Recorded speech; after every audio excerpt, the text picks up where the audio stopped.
Ikiwa leo ni kumbukumbu ya aliyewahi kuwa rais wa Jamhuri ya Muungano wa Tanzania, Dr. John Pombe Joseph Magufuli, ambaye alifariki dunia mwaka 2021 Machi 17. Ilikuwa ni vilio, simanzi na majonzi ambayo yalitanda siku hiyo.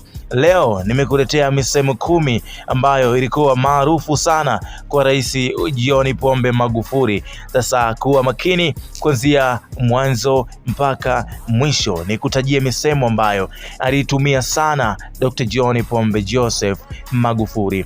Msemo wake wa kwanza kabisa ulikuwa hapa kazi tu, kauli mbiu yake ya kampeni ya urais mwaka 2015 ikisisitiza kazi kwa bidii na uadilifu. Kauli ya pili, tumbua jipu, akimaanisha kupambana na ufisadi na kuondoa viongozi ambao ni wabadhirifu. Ya tatu, unapopiga hatua moja ya maendeleo, ongeza bidii hatua nyingine.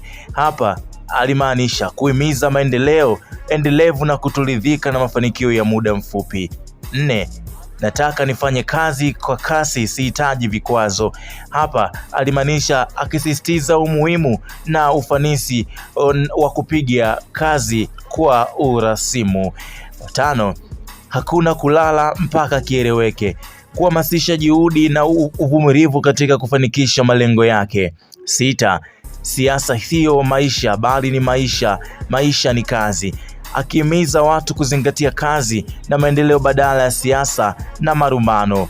7, fedha za umma zisimamiwe zipasavyo kwa manufaa ya wananchi, kuhamasisha uwajibikaji na uwazi katika matumizi ya rasilimali za umma. 8, nchi haiwezi kujengwa kwa mikutano bali kwa kazi, alipinga siasa za maneno mengi kusisitiza vitendo. 9, tutajenga Tanzania ya viwanda, sio Tanzania ya wafanyabiashara wa bidhaa kutoka nje. Hapa alihamasisha zaidi uchumi wa viwanda na uzalishaji wa ndani. 10, hatutajenga taifa kwa misaada ya wahisani bali kwa nguvu zetu wenyewe, akihimiza kujitegemea na kupunguza utegemezi wa misaada ya kigeni.